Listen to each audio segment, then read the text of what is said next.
அன்பார்ந்த இறைமக்களே, கிறிஸ்தன் மருப ஜபக்குழியின் வாயிலாக இன்று உங்களை சந்திப்பது நான் பெரும் மகிழ்ச்சி அடைகிறேன்.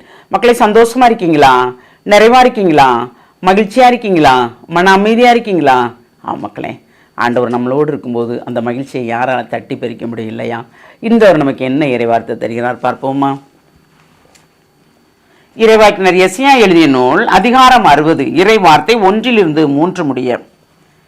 எழு, ஒளி வீசு, உன் ஒளி தோன்றியுள்ளது, ஆண்டவரின் மாட்சி உன்மேல் உதித்து உள்ளது. இதோ இருள் பூவுலகை மூடும், காரிருள் மக்கணங்களை கவ்வும். ஆண்டவரோ உன் மீது எழுந்தருள்வார், அவரது மாட்சி உன் மீது தோன்றும். பிற இனத்தார் உன் ஒளி நோக்கி வருவர், மன்னர் உன் உதய கதிர் நோக்கி நடைபோடுவர். Praise the Lord. அவரோடு இணைந்து நடக்கும்போது அவர் என்ன சொல்றாரு? எழுந்து ஒளி வீசு, உன் ஒளி தோன்றியுள்ளது, ஏனென்றால் ஆண்டவருடைய மாட்சி நம் மீது இருக்கிறது என்று சொல்லுகிறது இந்த இறைவார்த்தை இல்லையா?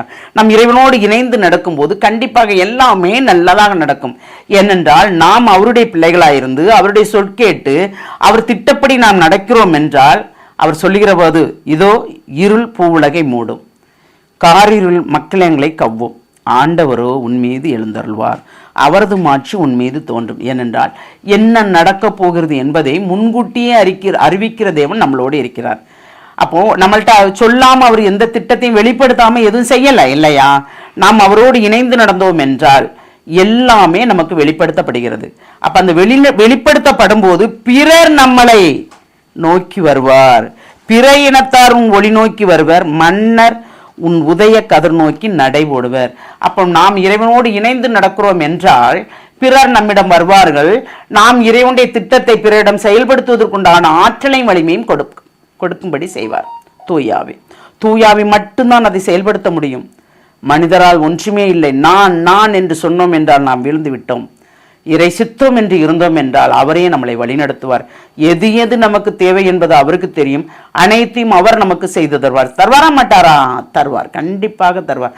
தருகின்ற தேவன் நம்மளோடு இருக்கிறார். அதனால் தான் சொல்லுகிறார், எழுந்து ஒளி வீசு, ஏனென்றால் ஆண்டவரின் மாட்சி உன்மேல் உதித்துள்ளது.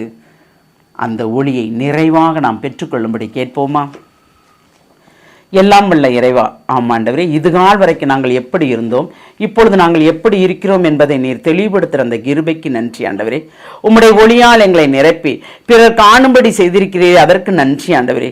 எந்நிலையிலும் நாங்கள் உம்மோடு கூட இணைந்து பயணிக்கும்படியும் உம்முடைய திட்டத்தை அறிந்து அதன்படி நாங்கள் செயலாக்கும்படியும் பிறருக்கு நாங்கள் நன்மை செய்யும்படியும் எங்களை ஒரு நல்ல கருவியாக நீர் பயன்படுத்துகிற அந்த கிருபைக்கு நன்றி ஆண்டவரே.